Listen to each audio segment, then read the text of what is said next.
U.S. tariffs are hurting China. Exports from China have dropped dramatically, which has weighed on China's economy. This has caused protests due to lost jobs and wages in their economy.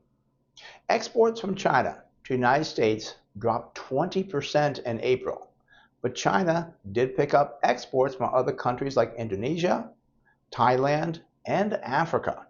Now, while this may help a little, the export dollars for China to these other countries will pale in comparison to the mighty consumption of the US consumer.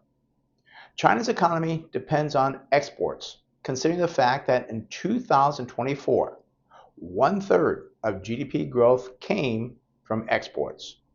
The Chinese government is panicking a little bit, just a little bit, with the central bank in China saying it would cut interest rates and inject more liquidity into the Chinese financial system. Some factories in China are pausing their production, and also they are laying off workers until they see things pick up again. Goldman Sachs estimates that roughly 16 million jobs in China come from exports to the United States.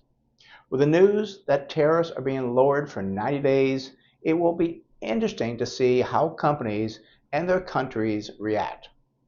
The US will still have a 30% tariff on many Chinese products, but that is much, much more manageable than the 145% that was in effect.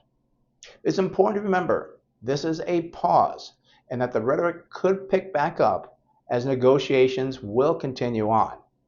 I do believe a re-escalation in the trade war would really hurt the Chinese economy more than ours, and I am optimistic we'll see a trade deal reached, but it will likely take some time.